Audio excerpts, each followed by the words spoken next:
करते हैं। देखिए, जेडीयू के मुस्लिम नेताओं ने पटना में प्रेस कॉन्फ्रेंस किया और वक्फ बिल पर पार्टी का स्टैंड क्लियर किया। जेडीयू के मुस्लिम चेहरों ने एक साथ प्रेस कॉन्फ्रेंस करके सीएम नीतीश के प्रति अपनी निष्ठा जाहिर की।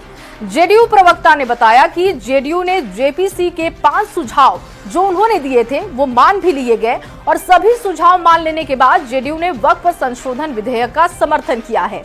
आपको रिपोर्ट दिखाते हैं और उसके बाद इस खबर को विस्तार से समझाएंगे।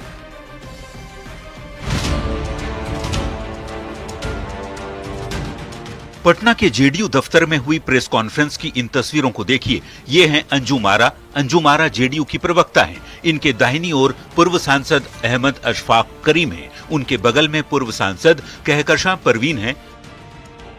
अंजुम आरा की बाईं तरफ जेडीयू अल्पसंख्यक प्रकोष्ठ के अध्यक्ष अशरफ अंसारी हैं।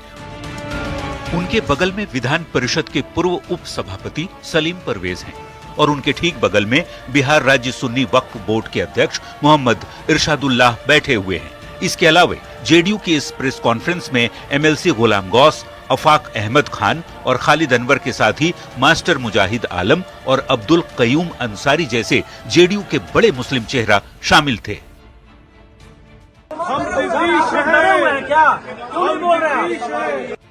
जेडीयू के मुस्लिम चेहरों ने प्रेस कॉन्फ्रेंस कर ये साफ कर दिया कि नीतीश मुस्लिमों के हितैषी हैं और ये उनके साथ हैं। किसी ने भी कोई इस्तीफा नहीं दिया। सब लोग माननीय मुख्यमंत्री श्री नीतीश कुमार जी के नेतृत्व में आस्था विश्वास व्यक्त कर रहे हैं और हम लोगों को उम्मीद है कि माननीय मुख्यमंत्री जी जो भी कार्य करते हैं इस समाज के हित के लिए किए हैं। उन्होंने बहुत सारा काम किया है। जेडीयू के मुस्लिम नेताओं ने बताया कि जेडीयू ने जेपीसी को 5 सुझाव दिए थे और सरकार के सभी सुझाव मान लेने के बाद ही जेडीयू ने वक्फ संशोधन विधेयक का समर्थन किया। 5 सुझाव हम लोगों ने दिया था जेपीसी के समक्ष और वो 5 सुझाव बिल में इनकॉर्पोरेट बिल में उसको लाया गया तो हमारी पार्टी ने समर्थन दिया। प्रेस कॉन्फ्रेंस खत्म होने के बाद जेडीयू दफ्तर के बाहर भी इन मुस्लिम नेताओं ने साफ कहा कि वो नीतीश कुमार के साथ हैं। कोई नाराज नहीं है। सब लोग जनता दल यूनाइटेड के सिपाही, जनता दल यूनाइटेड के माननीय नीतीश कुमार जी के साथ हैं। मेरे नेता आदरणीय नीतीश कुमार जी हैं। नीतीश कुमार जी का जो भी सुझाव था वो उन्होंने दिया और मैं नीतीश कुमार के साथ खड़ा हूँ। आपको बता दें कि वक्फ संशोधन बिल पर जेडीयू ने सरकार को समर्थन दिया है। दोनों ही सदनों में जेडीयू के सांसदों ने बिल के पक्ष में वोट किया। बिल पास होने के बाद से ही जेडीयू के कुछ मुस्लिम नेताओं की नाराजगी की बात कही जा रही है। प्रेस कॉन्फ्रेंस की तस्वीरों ने अब सब कुछ साफ कर दिया। न्यूज़ 18 के लिए पटना से आनंद अमृतराज के साथ ब्यूरो रिपोर्ट। तो रिपोर्ट आपने देखी और अब आपको खबर समझाते हैं विस्तार से। देखिए, वक्फ संशोधन बिल पर जेडीयू ने सरकार का साथ दिया, जिसके साथ पार्टी के कुछ नेताओं ने इस्तीफा भी दिया और ये कहा जाने लगा कि जेडीयू के मुस्लिम नेता नाराज हैं। इस कयासबाजी के बीच जेडीयू के मुस्लिम नेताओं की प्रेस कॉन्फ्रेंस हुई और पार्टी से नाराजगी की बातों को खारिज कर दिया गया।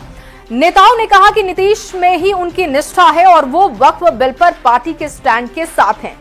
अब ये जानना जरूरी है कि प्रेस कॉन्फ्रेंस में कौन कौन से नेता शामिल हुए थे और उनका पार्टी या बिहार की राजनीति में क्या कद है। तो आइए इसे भी विस्तार से समझते हैं। जेडीयू के प्रेस कॉन्फ्रेंस में पूर्व सांसद अहमद अशफाक करीम पहुंचे थे। पूर्व सांसद कहकशां परवीन और इसके साथ ही विधान परिषद के पूर्व उप सभापति सलीम परवेज भी शामिल हुए थे। इसके अलावा 2024 में लोकसभा उम्मीदवार और पार्टी के पूर्व विधायक मास्टर मुजाहिद आलम भी पीसी में शामिल हुए थे। इसके अलावा भी जेडीयू के कुछ मुस्लिम नेता पहुंचे थे। इन 3 नेताओं के नाम भी आपको बता देते हैं। देखिए, एमएलसी गुलाम गौस पहुंचे थे पीसी में, अफाक अहमद खान वो भी पीसी में पहुंच गए थे और खालिद अनवर भी प्रेस कॉन्फ्रेंस में दिखाई दिए।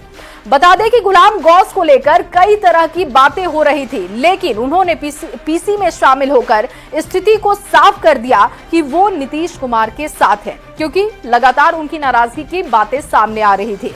इसके अलावा बिहार मदरसा बोर्ड के पूर्व चेयरमैन अब्दुल कयूम अंसारी, बिहार राज्य सुन्नी वक्फ बोर्ड के अध्यक्ष मोहम्मद इरशादुल्लाह और शिया वक्फ बोर्ड के अध्यक्ष सैयद अफजल अब्बास भी पीसी में पहुंच गए थे। इसके अलावा जेडीयू प्रवक्ता अंजुम आरा वो भी दिखाई दी। जेडीयू के अल्पसंख्यक प्रकोष्ठ के प्रभारी इकबाल हैदर भी पीसी में मौजूद रहे। अब ये जानने की कोशिश भी कर लेते हैं कि हाल के दिनों में किन नेताओं ने जेडीयू से इस्तीफा दिया, क्योंकि ये चर्चा का विषय है, तो उनके नाम भी आपके सामने रख रहे हैं। देखिए, राजू नैयर, मोहम्मद नवाज मलिक, कासिम अंसारी और मोहम्मद तरबेज सिद्दीकी अली के साथ कुछ और नेता हैं जिनके इस्तीफे देने की खबर सामने आ रही है, लेकिन पार्टी की तरफ से कहा जा रहा है कि इनका कद कोई बहुत ज्यादा नहीं है, इसलिए चर्चा का विषय नहीं होना चाहिए। पार्टी का कहना है कि इस्तीफा देने वाले नेताओं में कोई भी बड़ा नेता नहीं है। ऐसे नेताओं को पार्टी के अंदर भी लोग नहीं जानते।